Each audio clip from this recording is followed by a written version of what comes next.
it. I started it. All right. Okay. Okay, folks. So welcome to the second session of Android Study Jams. I'll just give you folks a brief about what we're going to do today, and then the rest of the session will be taken care by the leads and co-team members that we have. So Android Study Jams is one of the flagship events that Google Developer Student Clubs program in India undertakes every year at the end of the year that we have right now. And we basically try to encourage people to start their journey into application development in general.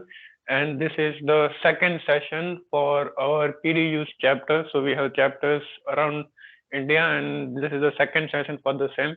If you have any doubts, you can ask at the end. And if you feel like you need to see the first session, then it's already uploaded on YouTube, so you can take a look at that.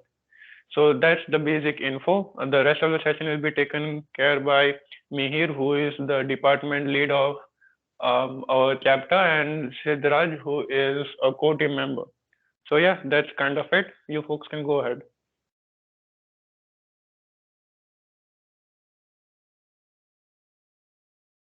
Okay. Thank you, Jay. So, first of all, I hope you guys have completed the session, the code labs which were covered in the first session. So, assuming that, I'll be going ahead with recycler view and coroutines, and Siddharaj will be covering navigation. Okay. So, first of all, recycler view. Uh, right. Does anyone want to have any suggestions on what recycler view is, or any idea, whatever they want to share?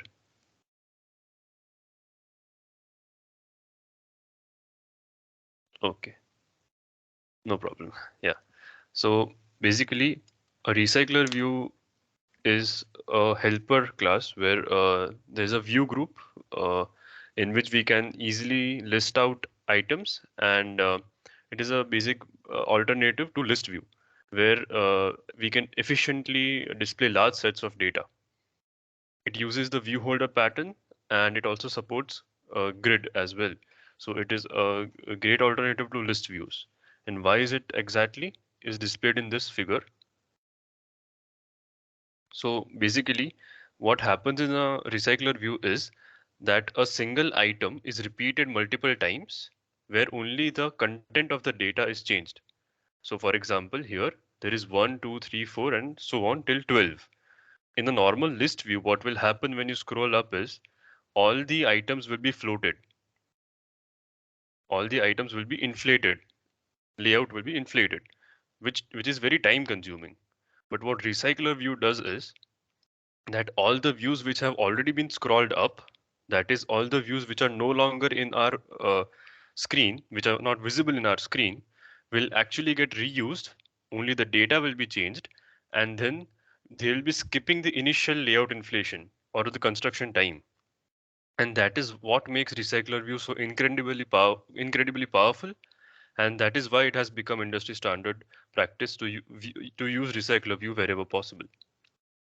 Right. So what happens is it uses the same view which is inflated for number 1. It just changes it to 11, and then it uses it again.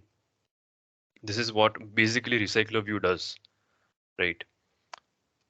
Now talking about what makes a recycler view, then there is obviously the recycler view, which is in our layout file, the actual view group that there is. Then there is adapter, recycler view adapter. It takes data and binds it with the XML to display a list of data. It also deals with updation of data. Whenever anything is added or subtracted from the list, it is communicated to the recycler view through adapter. Then comes layout manager. What layout manager basically does is it helps us arrange all the items inside of a recycler view. Recycler view is basically a view group. So there could be multiple arrangements, and layout manager will actually take care of all of that. And there is again our item view, which will be a generic type where any item can be displayed, right? So this is an example of an adapter, and I'll just show it here if you can. Yes. So this is a basic recycler view that I've implemented. I've also put it up on our GitHub page. I'll share the link for the same.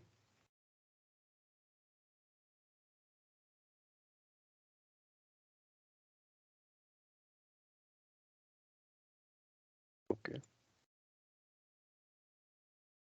So basically what I've done here is, it is a very basic implementation of recycler view. What we want here is a basic image, a text which says anything, and another text which again says anything. It doesn't matter. It's just a placeholder image and a placeholder text, right? So we want these images and texts to be displayed one after another, but we want every time we want a different text and a different image in it, right? So the output would be looking something like this. I've used the same image, but you can understand the text is different, right? So how do we achieve that? So again, the components of recycler view adapter, we have to create an adapter class, which I have named item adapter, and it takes in a list of item class. Now this is an item class that I have created on my own according to the needs of this XML file. What do we need? A simple link to the image URL and two texts or two strings to actually show what the text view reads, right? So I have created a string, three strings and an ID. It is not needed, but it is a generally good practice so that we can keep track of items. An ID always helps. We do not display it, but it helps in the background. So it is a good practice to keep an ID. So we create a class, item class, and then we pass a list of item classes to our adapter. Now this adapter is of the type recycler view adapter. And as I have mentioned, it uses the view holder pattern.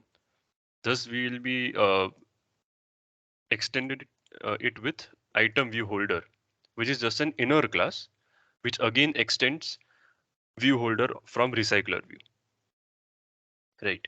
So what does this view holder class do? It basically attaches a variable which we have created in our item class adapter to the actual view from our XML, right?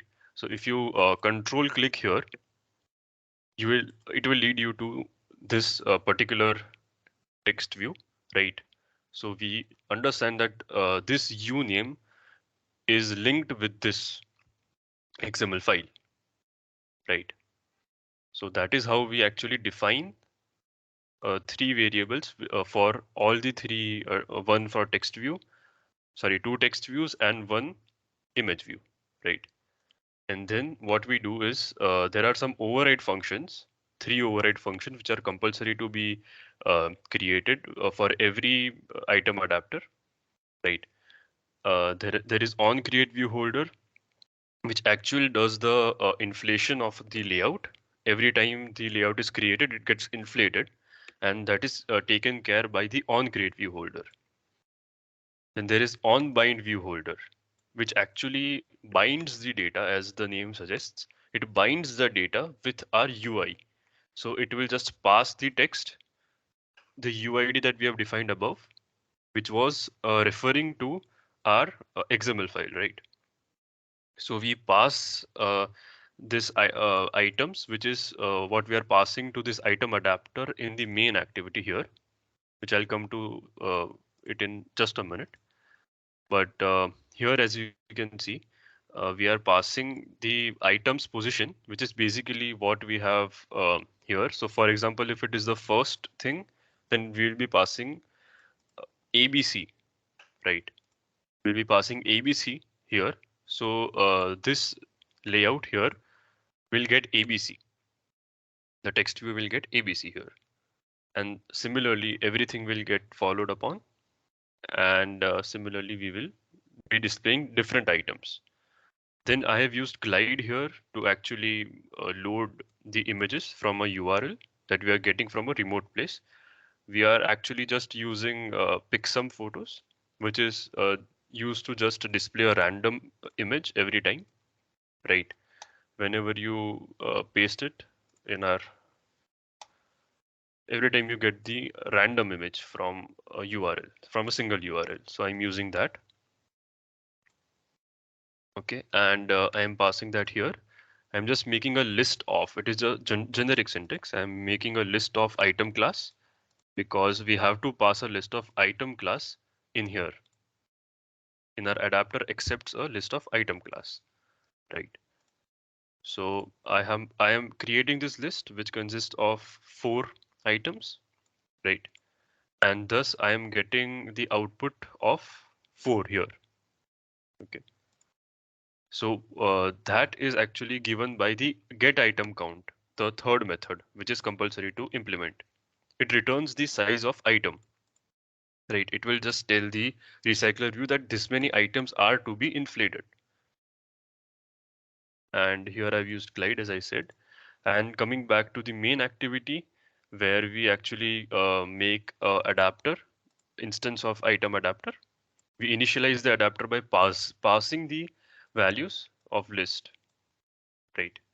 And then we actually attach it with the recycler view.adapter, which is a recycler method. And we pass the adapter, we attach the adapter to the recycler. And then the layout manager. Here I'm using a linear layout manager because I want to display the items in this format, which is the vertical format, right? So I'll be using a linear layout manager. Here, instead, we can also use grid layout manager. Yeah, grid layout manager in this way. Then it will be displayed in grid manner. So that is all about recycler view. Now to summarize it.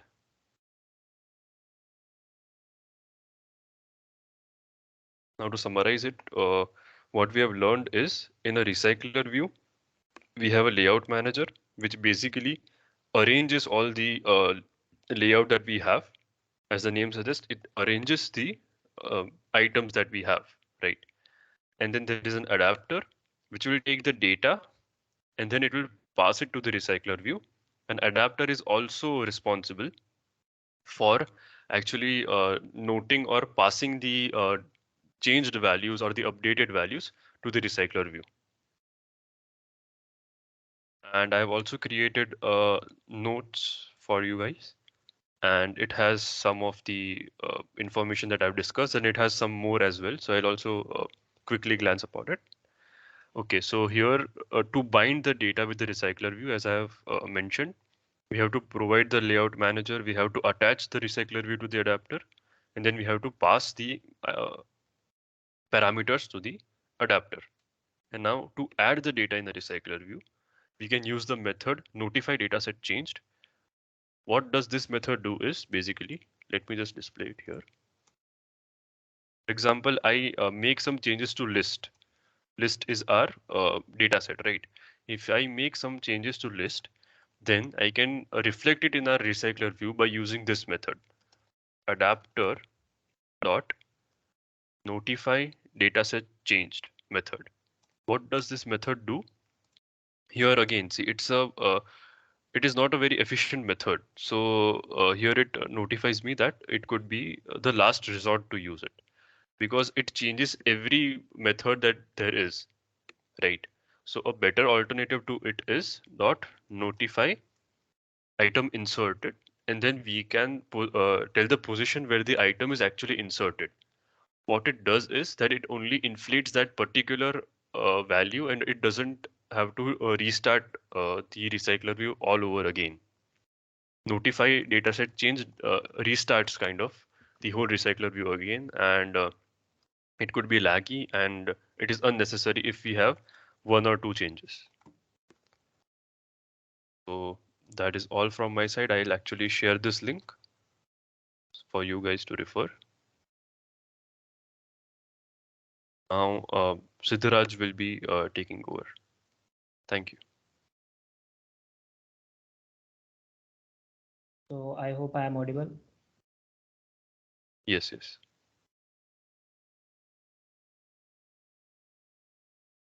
Is my screen visible? Yes. Okay.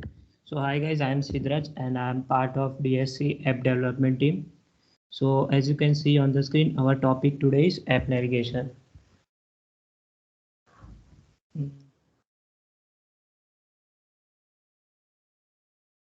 So these are the points that we will cover in this session, and by end of this talk you will familiar with activities, intents, fragments, and activity lifecycle, navigation component, and much more.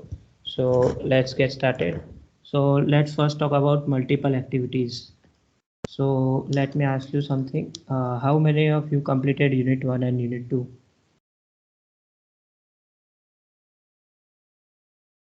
Can somebody answer?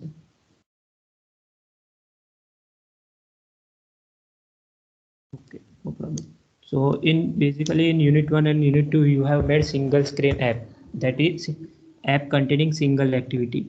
But in real scenario, your app may contain different screen for different features, right? So for that, you have to create a different activities for different features. So yeah, and let's talk about intent. What is intent? So intent means intention to do something, right? We are using intent in Android. You can start a service, broadcast your activities, and even you can pass a data between activity using intent. So there are two types of intents: explicit intent and implicit intent. Explicit intent is used to start an app component within your app, like starting a new activity. As I told you that you may create a different screen for different features, right? So how you will take a user to different screen? That will be done using explicit intent. And for implicit intent is used to invoke other app to do particular action. Uh, Implicit intent I explain more by example in a while. So let's first see explicit intent syntax. So this is the basic syntax of explicit intent. Here we initializing intent variable with intent constructor which requires two parameters. First is the source and other is destination. Here I have passed main activity and the second activity as a parameter. So what is do is we are navigating user from main activity to second activity, and we are passing this intent variable to start activity method, which will start the our second activity, right? So this is about explicit intent, and now let's talk about implicit intent.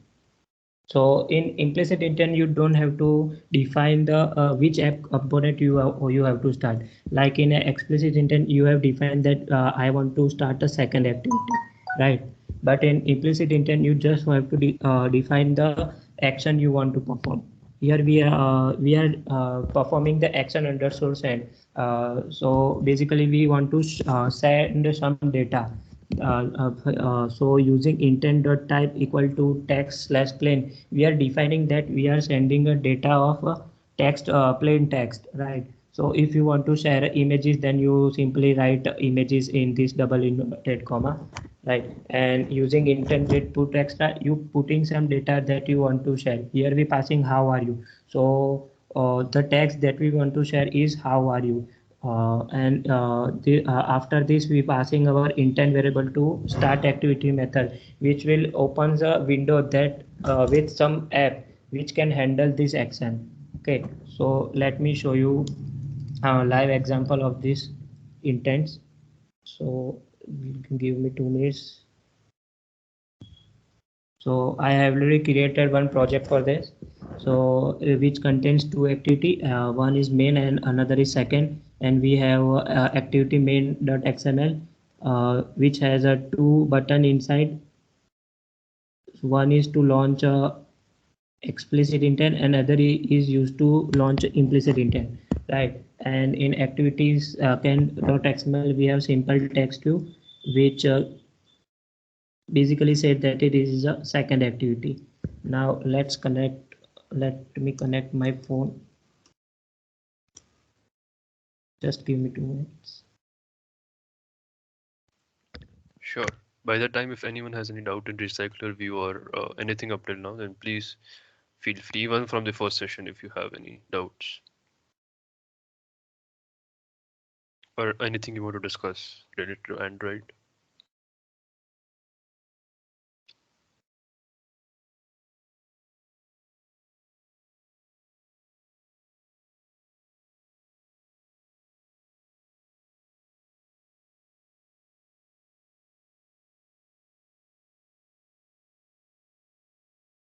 I hope you can see this device. Yes, yes. Yeah, so as I said, the main activity contains two buttons, one for launching explicit intent and other is used to launch implicit intent. If I click on first button, then we will navigate to second activity, right? So for that we have used the explicit intent. So let me show you. So here I set on click listener on first button and define explicit intent that we want to that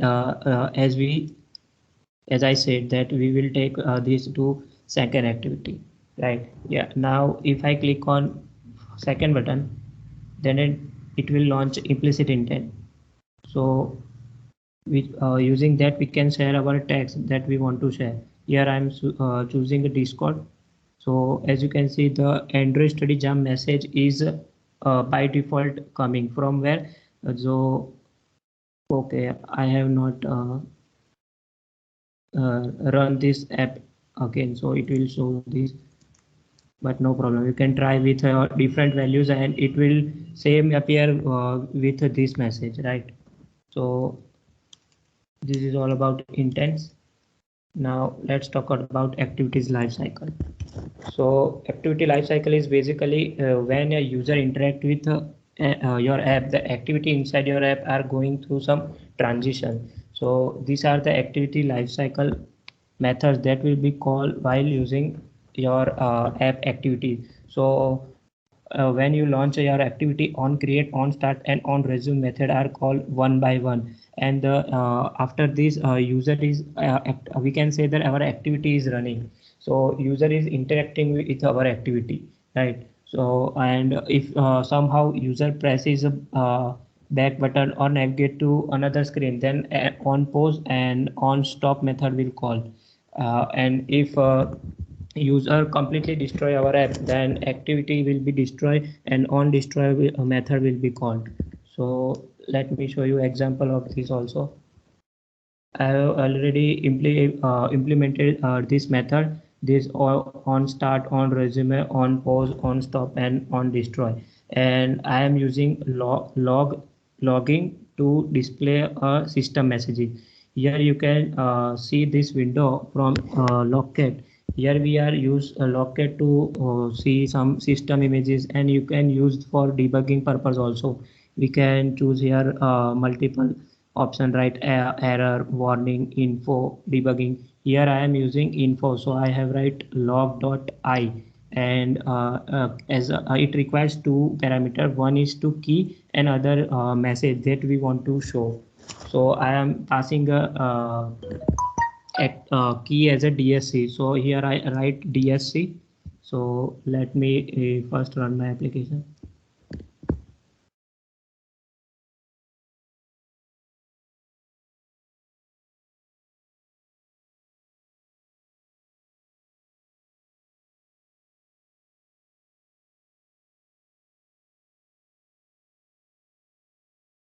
It will take some time. Meanwhile, you have any doubt, you can ask.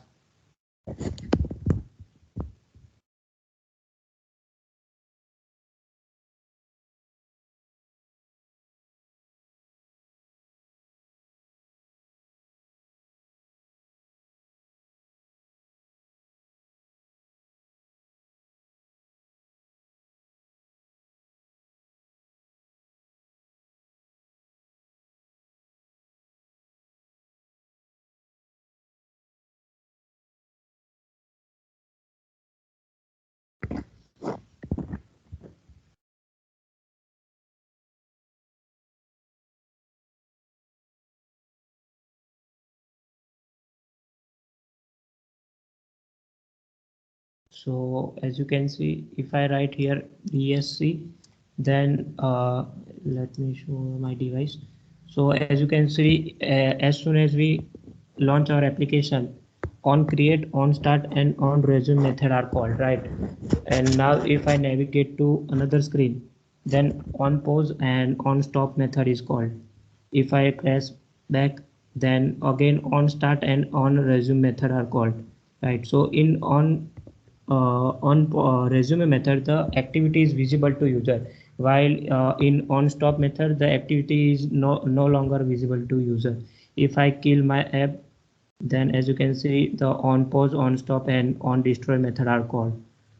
Yeah, so this is about activity lifecycle and the summary of activity that I have discussed. That in on create method we initialize our activity, and layout inflation is done in on create method, right? So as you can see, some auto generated code have generated by Android Studio, where we inflate our layout at that activity main are inflated by this we in on create method.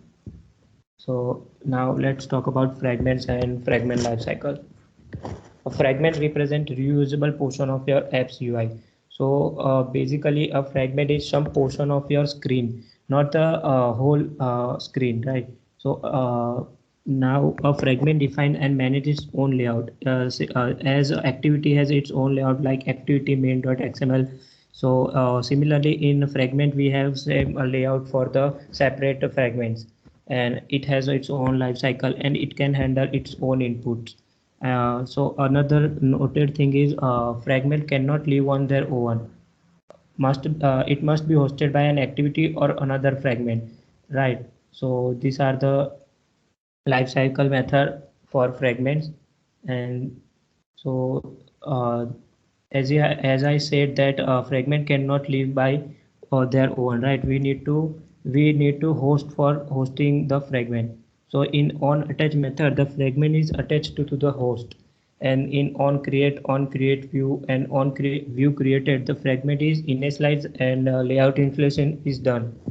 Uh, Other methods are similar to activities lifecycle. So let me show you how you create a fragment in Android Studio. For that, you just right click on your package name and select new. From here you can select fragment, and there are plenty option available for you guys. So you can choose any fragment that you want to create. Here we choosing a blank fragment. Then you simply define name this fragment, and you choose a language you want to choose, that Java and Kotlin, and you click on finish. So it will generate a second fragment for us, and also say fragment second.xml file for you guys. So let's talk about Android Jetpack. What is Android Jetpack, right? So Android Jetpack basically a collection of library that is provided by Google to build a good, scalable, and maintainable apps. So earlier we have there many challenges like managing activity lifecycle, surviving configuration changes, preventing memory leaks, right? All of these major problems have been solved by the Android Jetpack software component. Right. So these, as you can see, Android Jetpack are divided into 4 major parts: architecture, UI, behavior, and foundation. So today we will looking at navigation, which is part of Android architecture component. So let's get talk about. So what is navigation component? It is a collection of library and tooling, including an integrated editor for creating navigation paths. Basically, navigation using navigation component, navigation in app are become very easy. So there are 3 major parts of navigation. One is navigation graph, navigation host, and other is navigation controller.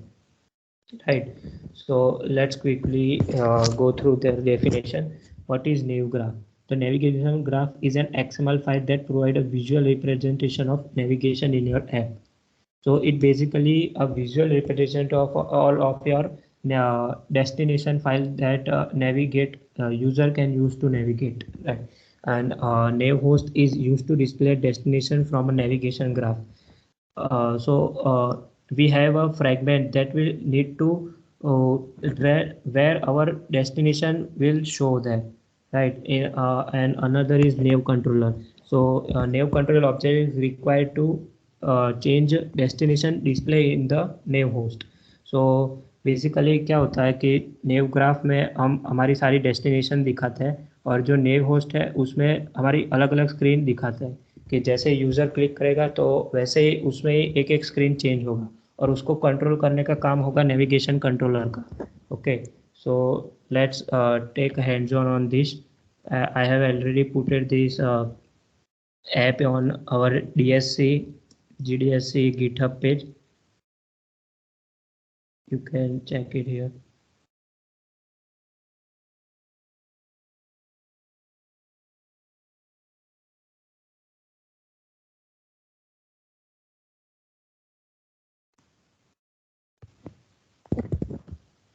So this is the app that we will build in a while. So as you can see, here we have two different screen. One is for entering the user details and other is to show user details, right? So let's create this project. For that I already created a fresh project. Let me open. It has first it has a main activity and activity main.xml, right? The first step is to implement navigation component is to import a required dependency that we will use for navigation component. For that you can simply copy paste this on build module level build gradle. So let me copy.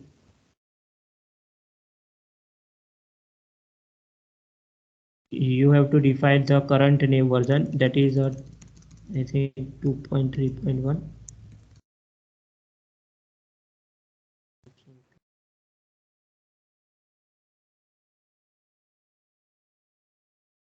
And now let me sync this.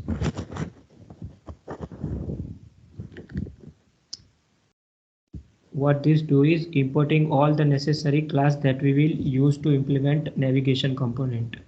Okay.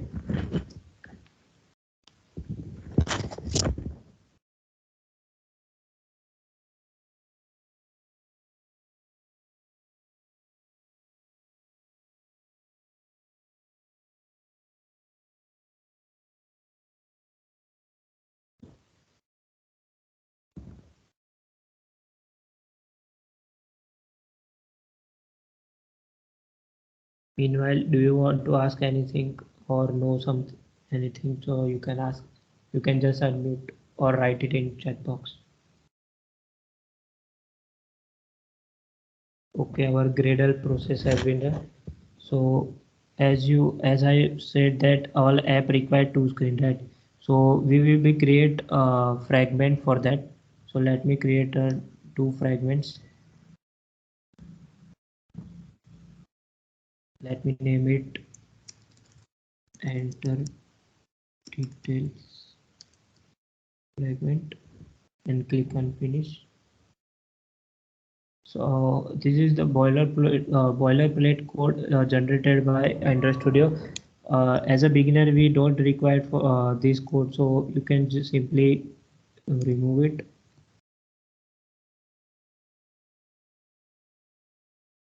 Yes. Okay, now let me create a second fragment for showing our user data.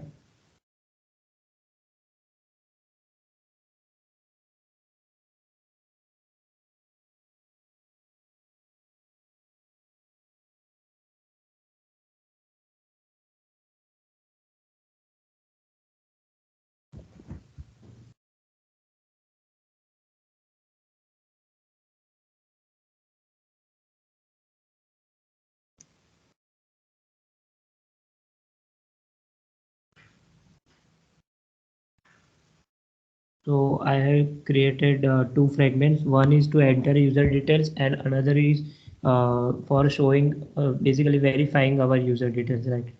So let's prepare our layout. For that I just copy pasting this layout. I hope you can I accept that you can build this your own. It is a basic layout. So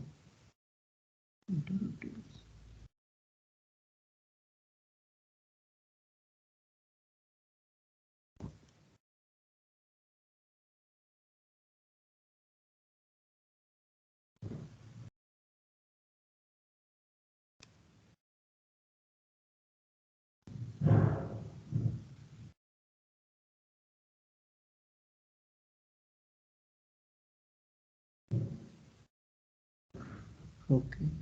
So in this layout, we have two edit text. One is entering username and another is to enter a roll number. So and we also have one button to navigate to, in order to navigate to the another screen, right? Let me prepare a layout for second screen.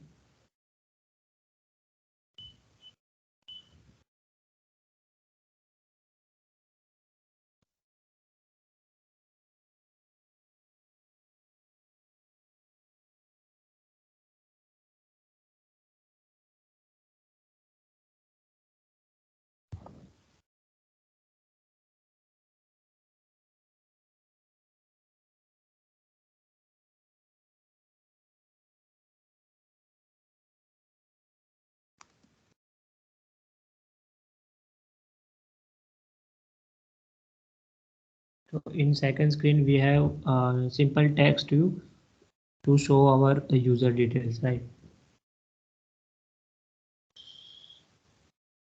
Let me close the unnecessary files. Now, as I mentioned, in order to use navigation component, you require three things. One is navigation graph, another is nav host, and another is nav controller, right? So let first we implement navigation host. So that we will require to display our destination files. So in main activity, we can simply write a fragment.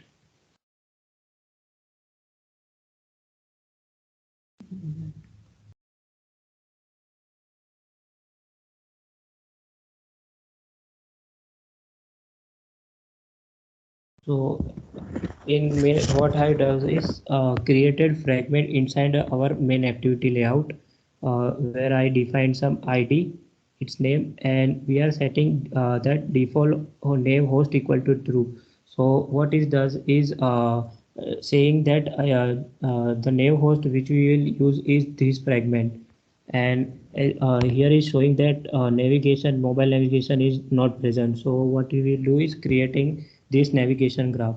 So for that you have to create another resource directory called navigation inside the res folder. So you can simply write navigation and resource type. In resource type you can select navigation and press OK. So as you can see, the navigation folder is generated. Now I will create a navigation graph in that. Name it as a mobile underscore navigation. Okay. So this basically this is the navigation graph window which will look like, right? As you can see, this is the code for navigation graph. Now from here you can put a destination that you want to show user, right? So from here you can choose enter details fragment, and another is fragment verify details. So as you can see here, the codes are for the fragments are already generated by Android Studio, which has some ID, name, label, and layout associated with it. So it is a enter fragment detail, right?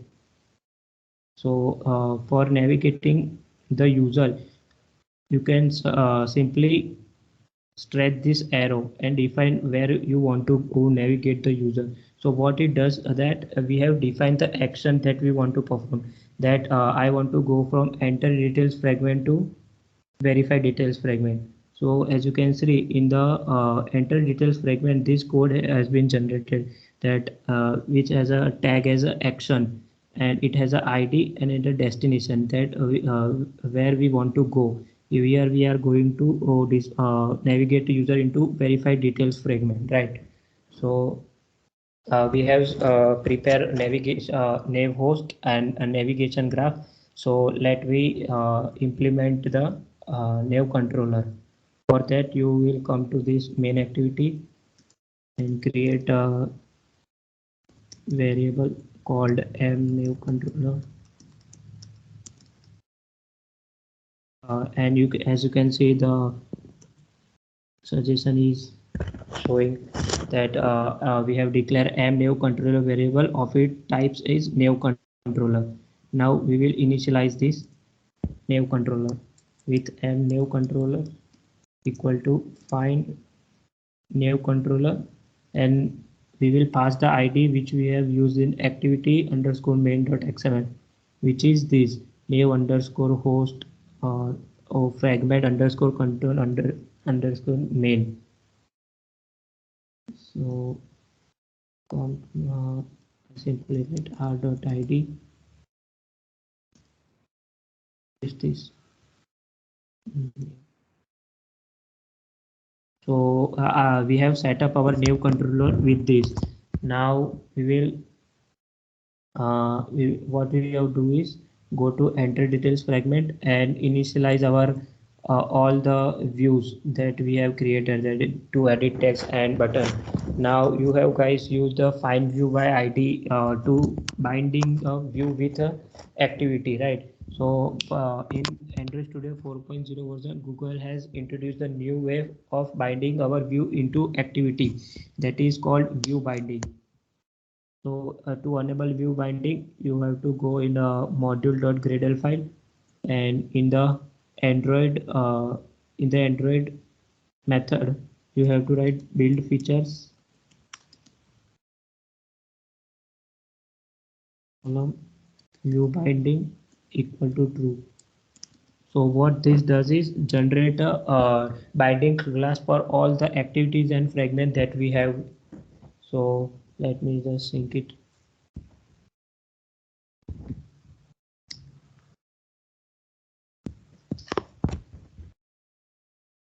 Okay, it is done. So for to use a view binding in our fragment class, you have to declare a variable of fragment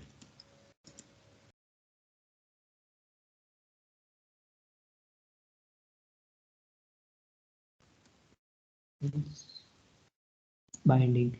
So you can see that fragment enter details binding is generated by the Android Studio for binding our view. So in order to inflate, we will initialize this in on create view method. This binding equal to fragment enter dot inflate, and here we pass our layout inflator and the view group and attach to parent, as you can set it false. Here we can simply return binding dot root element, that is the root of our enter details fragment view. Okay, so for accessing the view elements, what we do, that we simply write binding dot you can see that button underscores and et name, et roll number, tv enter your details, these all the ids are present in enter fragment xml file, right? So here you can see the id, so you can access it directly using binding. So here we are using our button to navigate to another screen. So I will set on click listener on the button. Okay, so let me first simply show toast.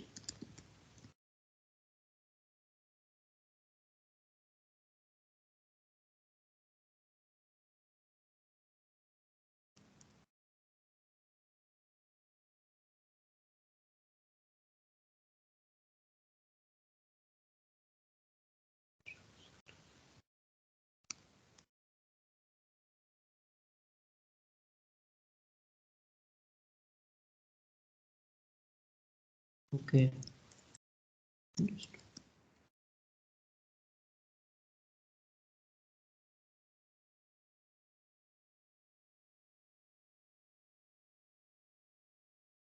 Here instead of this we are using require constant context. Okay, so let me run my app.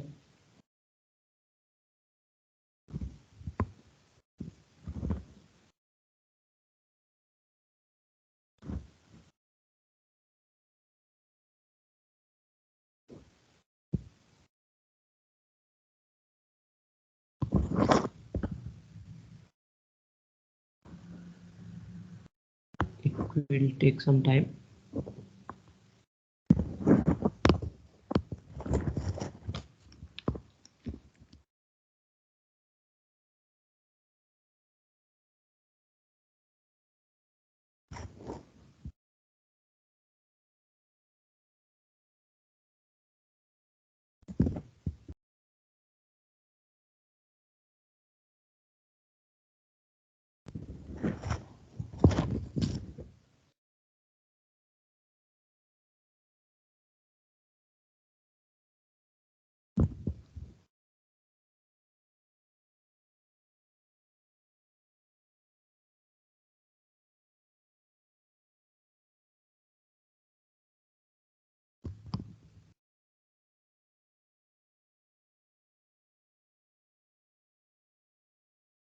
Meanwhile, let me take care of the edit text.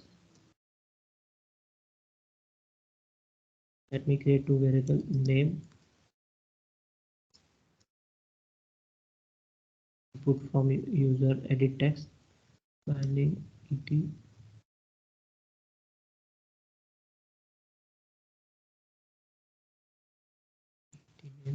text.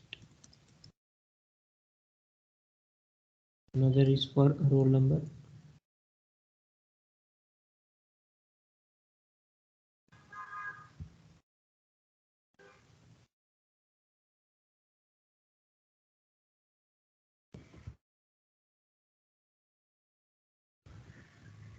Okay, our app is launched.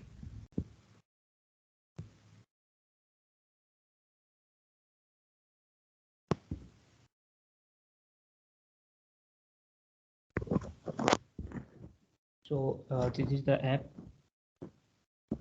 which we have created. So if I click on send, it will show a text that is it's click, right? It for now it is doing nothing, just showing the text, right? So let me take it further.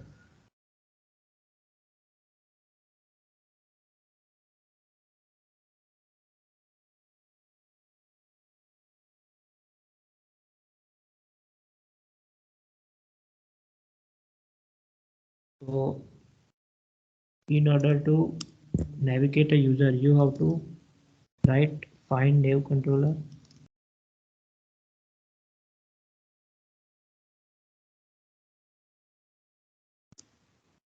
not navigate. Okay, here is asking some ID, right? Here we pass the ID as same as we have in the mobile navigation action ID, that is action underscore this. Okay, let me pass it.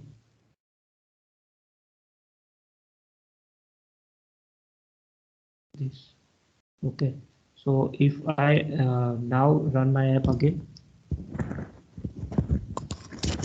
so we can able to navigate to another screen.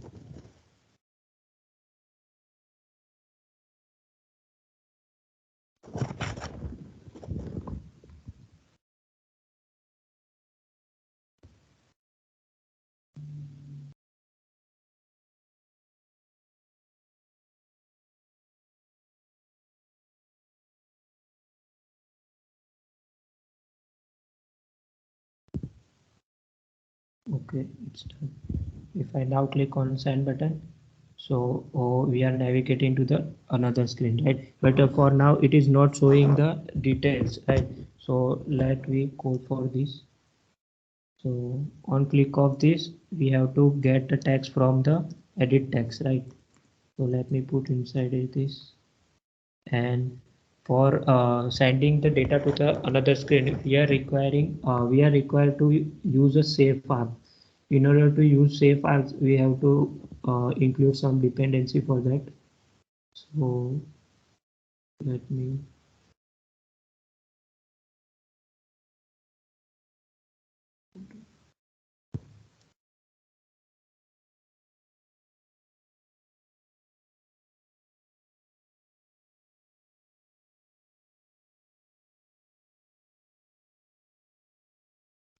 so you have to paste this in project level build.gradle inside a dependency scope. So let me copy this, and you have to enable a plugin for this also. So copy this and paste it here and sync it.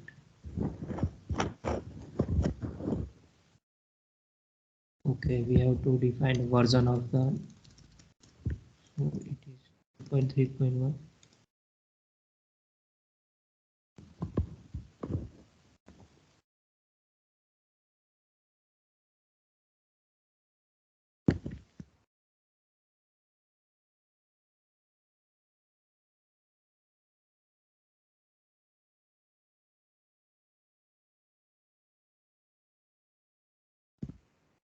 Okay, the sync process is done. Now we can use safe arcs in order to share our data between different screens, right? So what you have to do is go to mobile navigation .xml, and now we want to share, enter your name and roll number. Basically two string we have to deliver to the another screen. So in order to do this, include a argument. The type, you can write name of the data that you want to share. Here we are sending this name, and choose the data type. Here I am selecting as a string, and you can click on add, right? So do this again for roll number, select its type. So I am selecting as a string for now. So okay, so in order to send the data, you have to remove this and write a fragment enter details.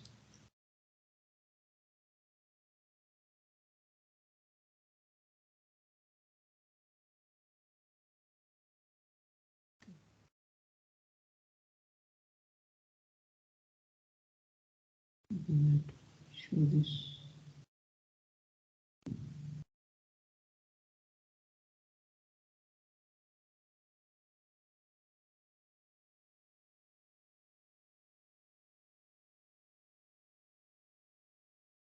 Okay, but navigate.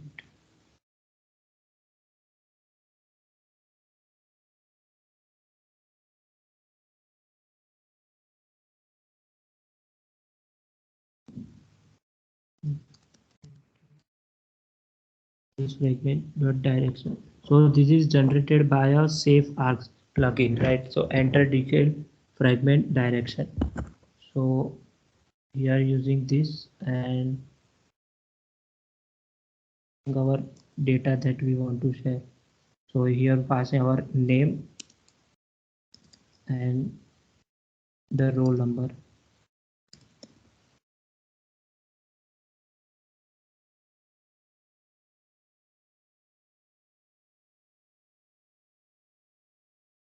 So in order to display this, we have to go in verify details fragment. So let me implement first binding, view binding for this.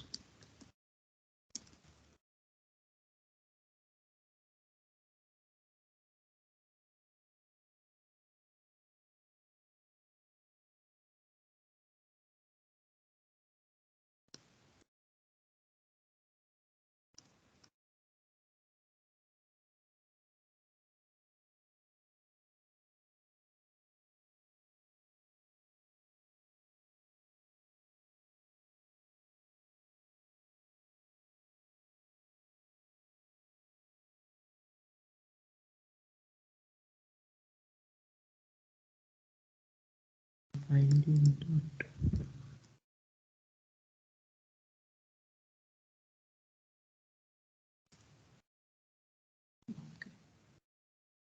What you will do is receive the argument that we will receive from the enter user detail fragment, right? So I am declaring the variable type verify details fragment like this. So let me copy this.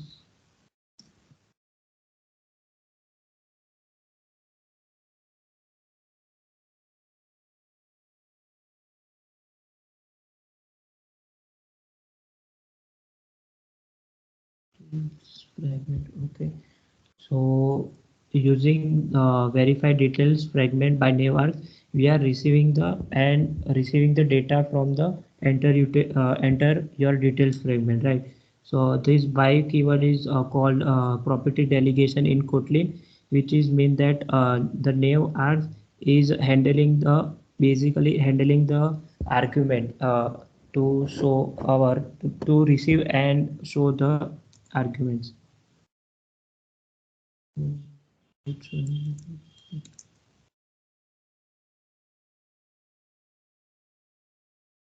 So you have received the argument from the another fragment. So we have to display it in our text view. So to do this, let pv.name set text to arguments dot name, and for roll number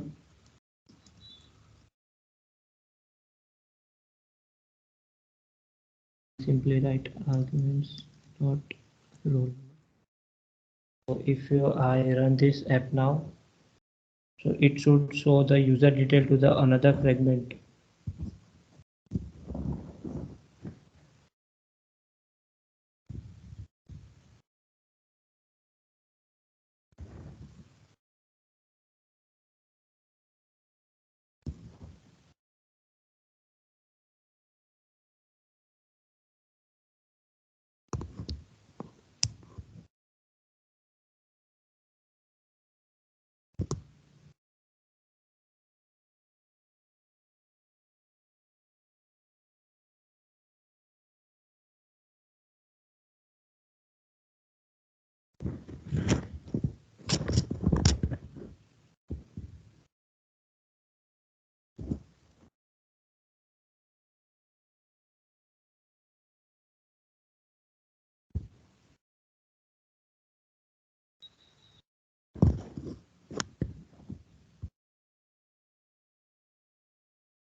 So yeah, it's launched.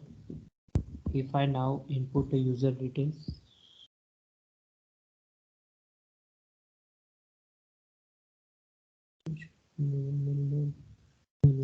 and click on send button. Okay, for roll number some error we got, but name is display code. So let me show what is the issue here.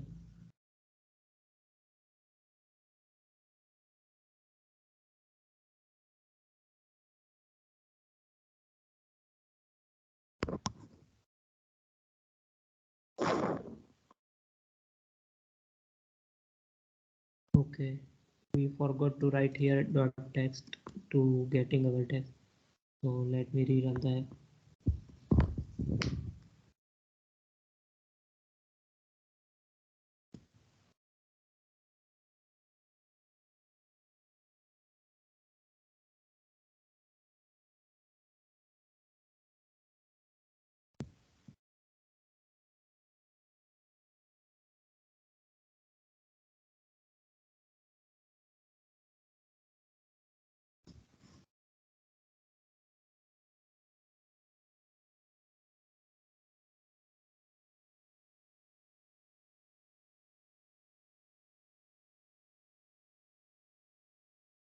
Okay, so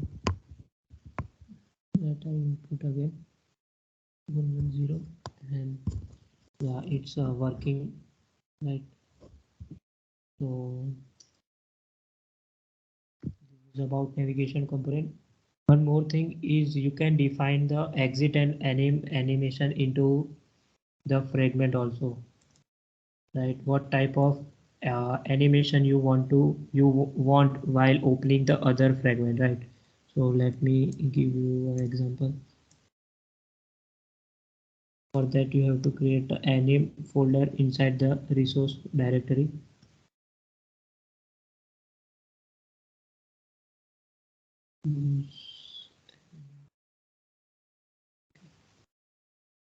So I already have one file ready with me. So wait for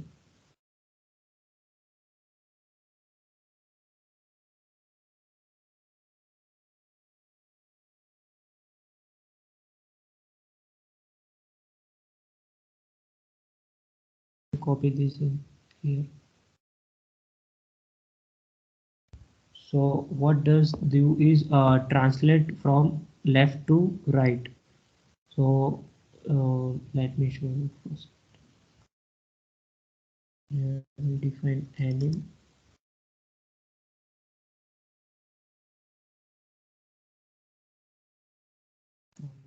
If I rerun my app, then our second screen is opening from the left animation.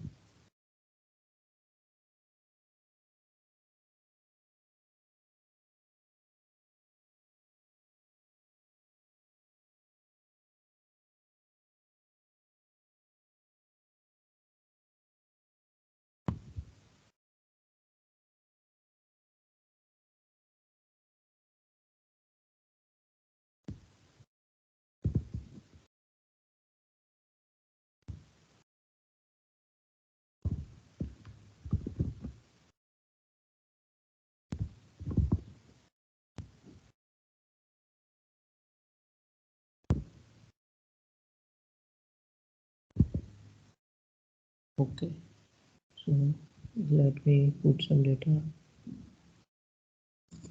Now if I click on send button, you can see that some animation is happening, right? Let me click it again. Right, from left it is coming, right? So similarly you can define an exit anim also using exit anim attribute.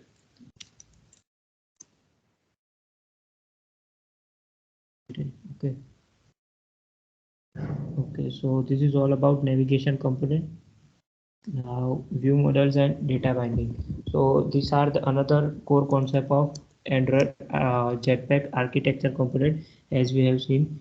So we have pre-recorded video on these concepts delivered by Vishwas Ganatra and Mihir. Vishwas Ganatra was ex DSC app development lead. You can watch those videos. Let me share this screen. Let me share this link.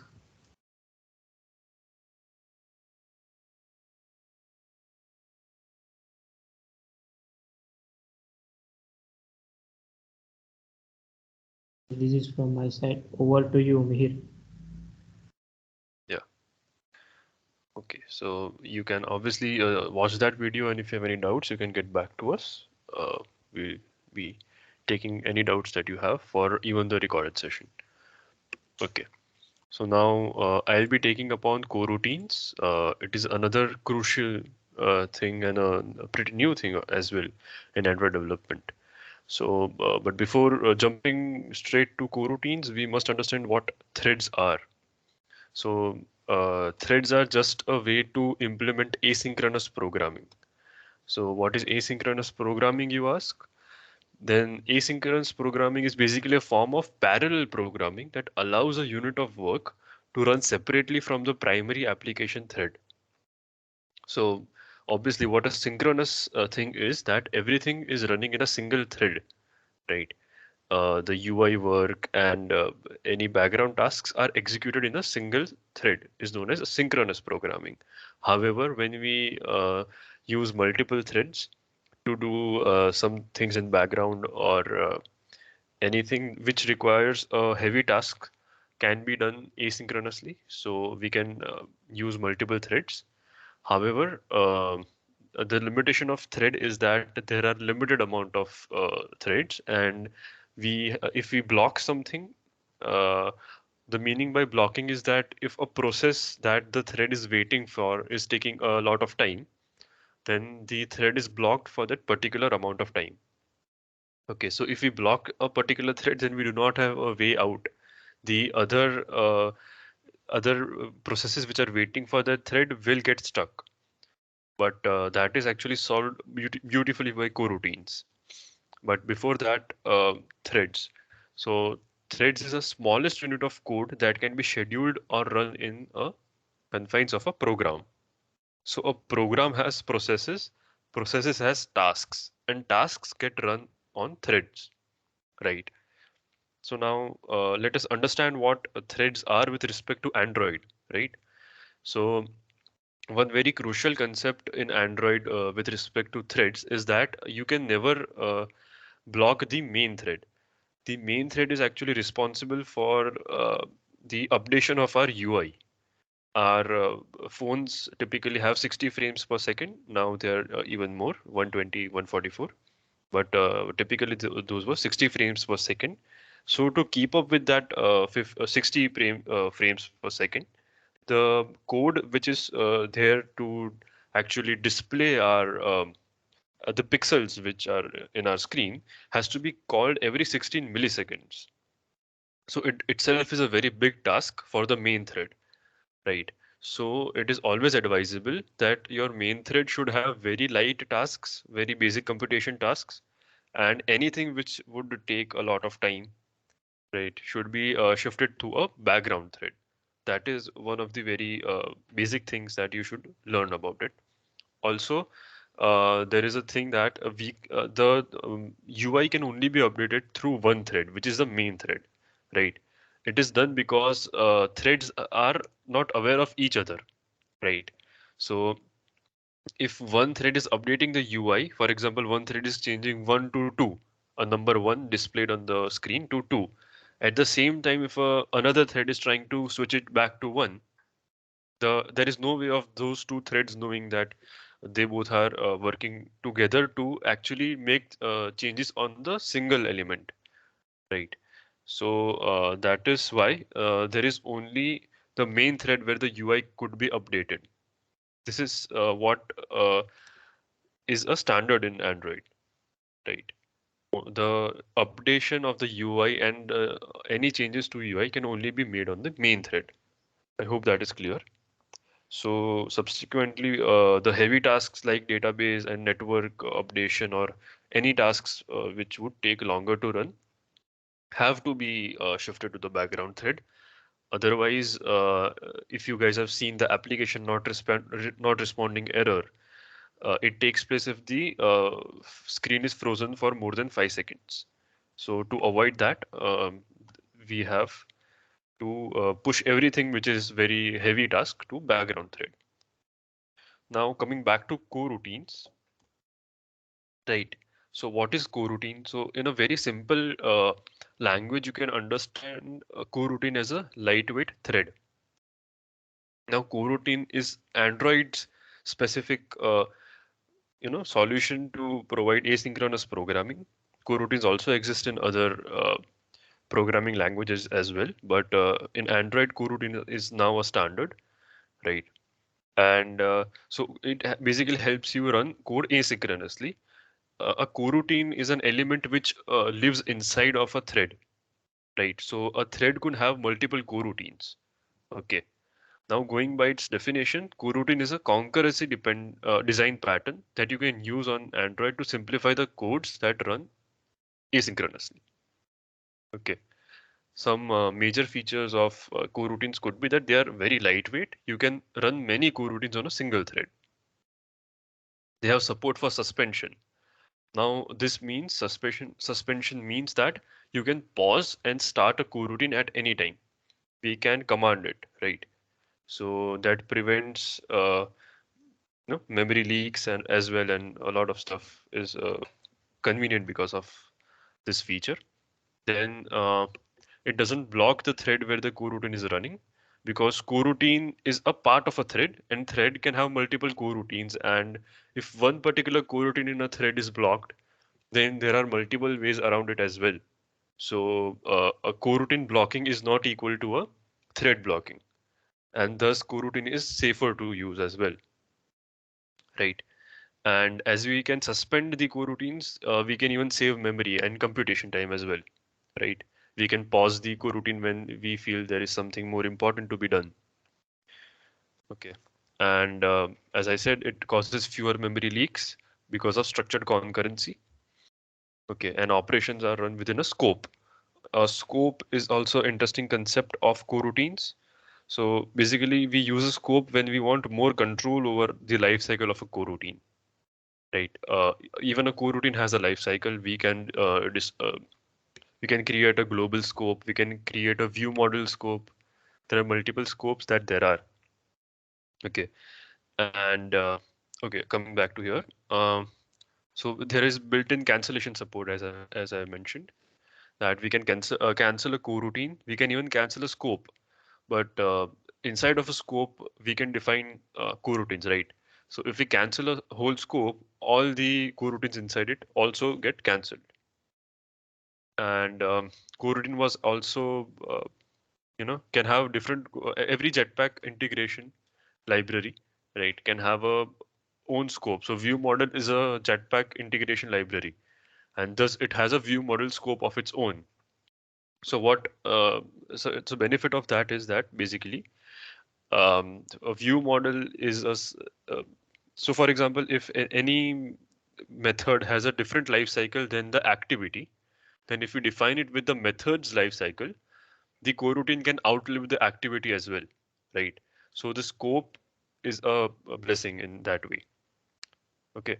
And this is some syntax to define function with using coroutine. There is the keyword suspend that we can use to mark a function as a coroutine function. Right. Now, if a function is if a function is marked as suspend function, then it can only be called inside of another suspend function or inside of a coroutine. Okay. So to do that, as we can see that we are calling the task one inside of the run blocking and launch method. Run blocking method basically is a parent class to a coroutine, right? So inside anything inside of a run blocking method is by default run in a coroutine. Okay. And there is also a concept known as dispatchers. So what a dispatcher does is that it tells us, or it gives us a more command on which thread does our coroutine run on, right? As I had previously mentioned that the UI updation can only be done on the main thread, right? So if we want to, for example, take the data from a database, which is a heavy task, so we have to do it in the IO thread, right? So we can use dispatchers to specify that. Okay, so we'll do dispatchers.io, and we'll use the with context uh, function of coroutines, and we'll take the data from the database. And after taking the data from the database, we'll again use a with context function, and this time we'll be using the dispatcher.main because we have to update the UI about the data, right? So we'll be using the dispatchers.main, and then we'll be passing that data to our view, right? Because we have to update it, and that can only be done on the main thread, right? And if we do not define any dispatcher, then there is a default thread that runs. So let us actually have a hands-on session that will actually give you more clarity about it, right? You can open this play.kotlinlang.org. This is the site where we'll be coding. I'll actually send that to the chat as well so that you guys can actually start with me. I think someone was waiting in the, okay, no problem. Yeah. So here is the Kotlin playground. So obviously we have to So sorry, before that, I have actually prepared some notes for you guys. Um, these are some speaker notes as I am referring them while speaking, right? So I'll be sharing them with you also. We have prepared a resources file, which we'll be sharing at the end of the lecture. Okay. And yeah, coming back to this Kotlin playground, you can open it with the link shared in the chat, right? So first of all, to work with coroutines, we obviously need to import it. This is the dependency that there is. I'll actually share it in the chat box again, so it is easy for you guys. Okay, and as I had mentioned, that run blocking method acts as a parent to the coroutine, and inside it we have to launch the coroutine, and inside of which we have called our task one, which is a suspend function. A suspend function is by default a function run in coroutine. Okay, then we have a method thread dot current thread, which will actually let us know on which thread the particular line of code is getting executed on, right? So we'll run this code and we'll see what happens, right?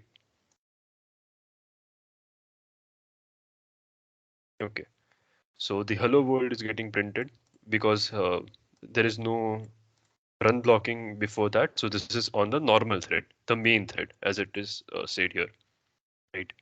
And here it says this is on the main thread. Then we are actually calling the task one. Okay, task one is a suspend function and we are calling it inside of a coroutine, right? So inside of a coroutine here it is saying main thread, and inside of the main thread there is a second coroutine in which this is getting executed. Okay, there are multiple coroutines in a single thread as I had mentioned before. This particular line of code is getting executed in the second coroutine of the main thread. Okay, and then we are also calling the task 2. And task 2, I'm asking the thread to sleep, right? That is a delay that I have mentioned, but that is not compulsory to do. We can actually remove it as well. Okay. So this one is running in the main thread since we have not called it inside of any of the coroutine, right? It is outside of the run blocking method, right? And it is a suspend function, task 1. So it has to be called inside a coroutine. Okay, if that is clear, I'll go ahead. Any doubts? Okay. So now here we can use different syntaxes as well, right? Um,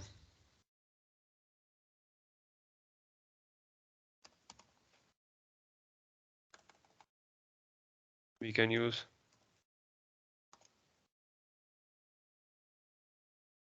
coroutine scopes, right? And then we can actually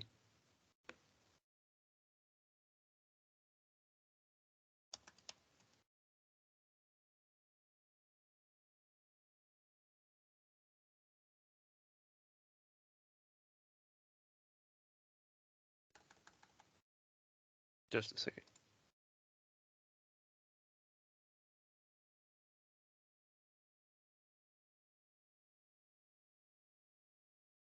I'll just quickly search it on the Google.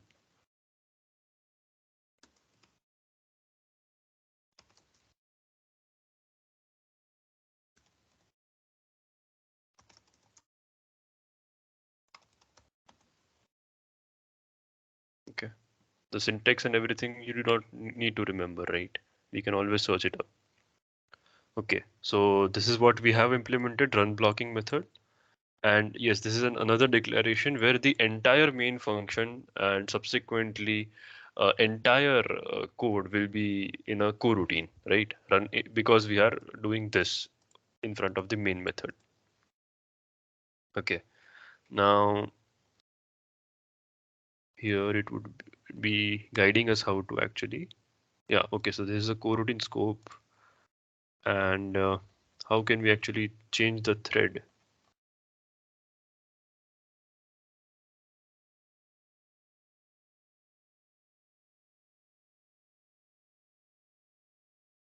coroutine context and dispatchers. Okay.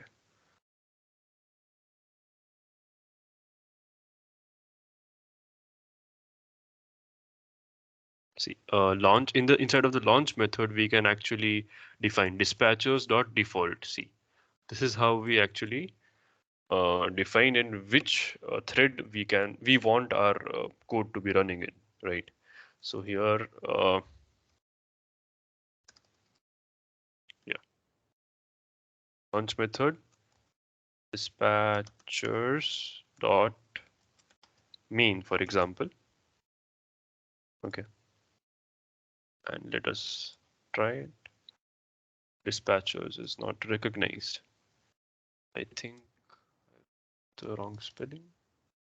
Okay.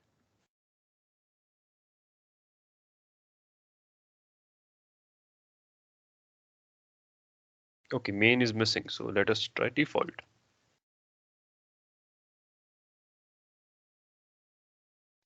This is working. So default dispatcher.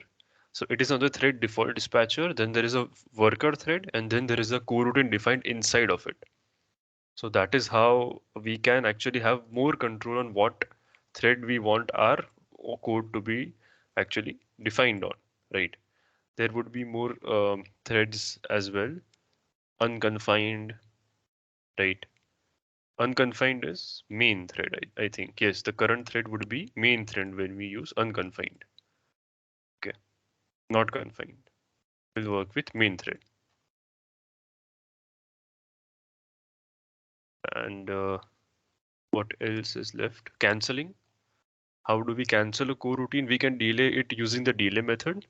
L stands for the long, which is the, for example, if you want to delay a coroutine, it will accept a float value or long value rather. So for that we have to pass L, 1000 L. L is just long. It is just a variable type, right? So we can actually make this coroutine launch and as we'll create it as a value or variable, right? Job. And here we are actually doing dot cancel, which cancels the job, and the dot delay method actually just delays it. And dot join method will wait for the job's completion, and then the coroutine will get executed.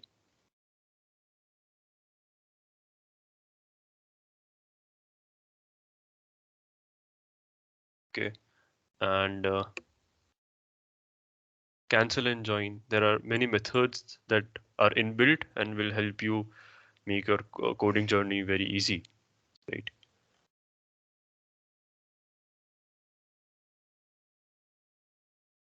Okay. So that was all about coroutines.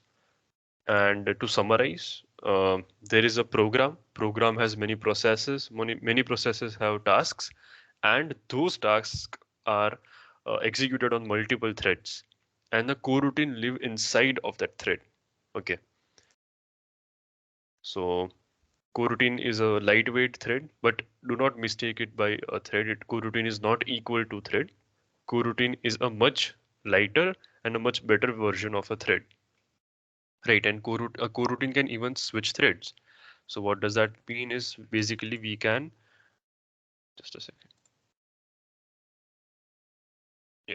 So here inside of, this is inside of a coroutine, right? Here we can actually launch another coroutine. Like this, we can actually use another coroutine. And this would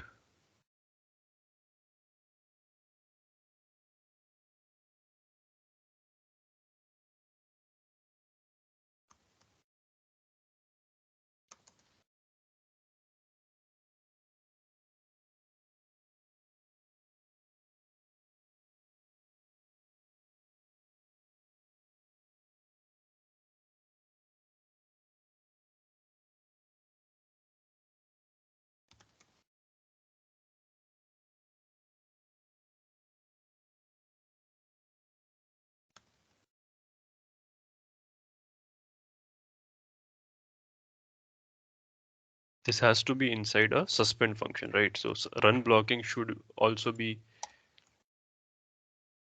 a parent to the launch method. That is what was missing.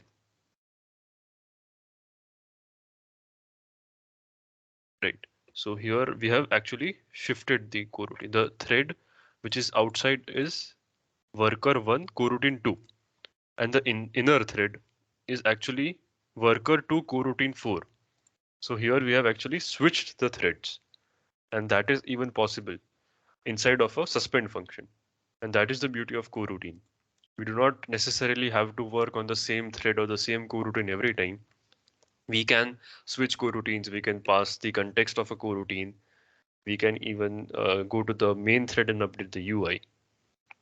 Okay, so that is all about coroutines. The speaker notes, as I have said, this one for recycler view and this one for coroutines. It has some extra information than what I have spoken. For example, .async. So .launch just creates a new coroutine, but .async also expects a return value, right? So if we want a coroutine to be returning something and we want something else to be listening to that return, we can actually use .async method in coroutine. Okay, and as I said, a suspend function can only be called inside of another suspend function with context is a suspend function. So yes. Okay. So that's it about coroutines and threads. Does anyone have any doubt?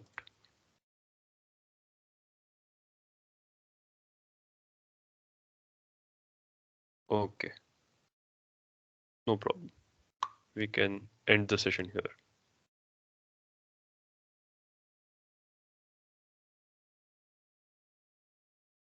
Anmol, can you stop recording? Yeah, sure.